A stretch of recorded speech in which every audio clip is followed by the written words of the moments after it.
Dear students, today we are going to discuss magnetic energy stored in a solenoid. Let us suppose we have a solenoid of length L and cross-sectional area A, having number of turns N. As it has N turns and length L, so number of turns per unit length will be N by L. And let us suppose through this very solenoid, through this very inductor, current I0 is flowing. So we can see potential energy, magnetic potential energy stored in this solenoid will be equal to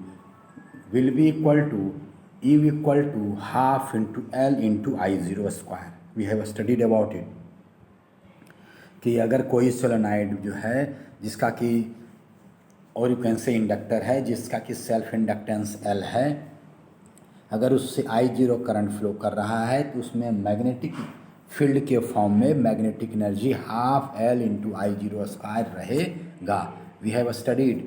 इसी एनर्जी को हम लोग जो है L के form में, और यू कैन से इसी एनर्जी को जो हम लोग यहाँ पर जो है यहाँ से L का वैल्यू फिल कर देंगे, I0 का वैल्यू फिल करेंगे और एक नए फॉर्म में पाएंगे. It is well known fact to all that, आपने पढ़ा था सेल्फ इंडक्शन में L equal to μ0 into N square by L equal to mu into N square into A by L पढ़े थे, याद कीजिए. सेल्फ इंडक्शन के केस में self inductance of the solenoid is equal to μ0 into N square into A by L.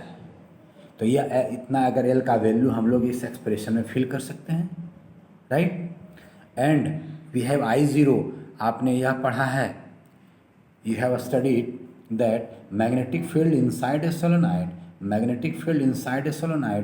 B equal to μ0 into N into I, which is equal to μ0 into N is number of turns per unit length. It will be equal to N by L into I, right? So here we can write. अब फिर यहाँ से अगर हम लोग I find out करना चाहेंगे then it will become I equal to B into L by mu into N. I equal to so you can say I0 equal to B into L by mu into N. तो यहाँ से B जो हमको L जो value मिल रहा है, I0 value मिल जा रहा है, अगर इस एक्सप्रेशन में हम लोग फिल कर देंगे then we will get expression of potential energy in another form, right. We are going to do same thing.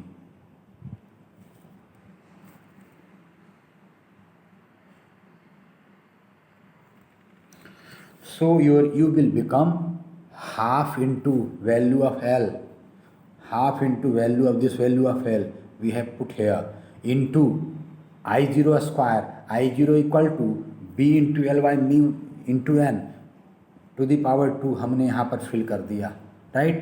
And after multiplication we are getting it is equal to half into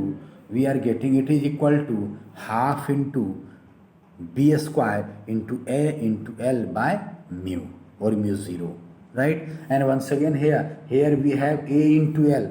A is cross-sectional area and L is length of the solenoid, which will be equal to volume of the solenoid. So we can write U will be equal to half into B square into V by mu, right. We can write. It means that now your expression has become E equal to half into B square into V by L. It is your potential expression of potential energy stored in the inductor.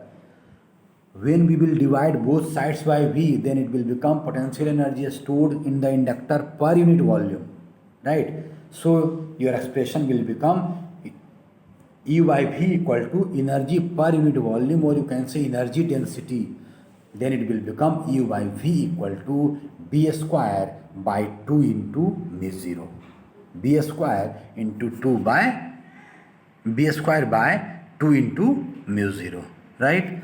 It means that we can say magnetic energy density will be equal to B square by 2 μ0, which is same as electrostatic energy density U by V equal to epsilon 0 into E square by 2। याद कीजिए यहाँ पर magnet के case में आप जो है energy per unit volume जो फाइंड आउट कर रहे हैं that is equal to this equals half into B square by mu zero. But in case of electrostatics means in case of capacitor हम लोग वहाँ निकालते थे energy density means u by we will be equal to half into E square into epsilon naught. It mean that जरा सा ध्यान से देखो बाबू, बोथ एक्सप्रेशन आर सिमिलर, वहाँ भी हाफ यहाँ भी हाफ। वहाँ पर जो है क्या था, यहाँ पर मैग्नेट है, यहाँ पर मैग्नेट है तो जो है म्यू ज़ीरो दिए हैं, वहाँ पर इलेक्ट्रोस्टैट था तो हम लोग एप्सिलॉन 0 दिए थे। यहाँ पर मेरा मैग्नेटिक फील्ड बन रहा है that's why we have given B square, और वहाँ पर कैपेसिटर प्लेट के बीच में इलेक्ट्रिक फील्ड बनता था that's why we have given E square. It mean that both expressions are similar. Energy density per unit volume energy density in case of magnet means magnetic energy density stored in a solenoid is equal to half into b square by mu 0, and potential energy density, electrostatic potential energy density which is stored between the plates of the capacitor is equal to half into epsilon 0 into e square, right? Okay.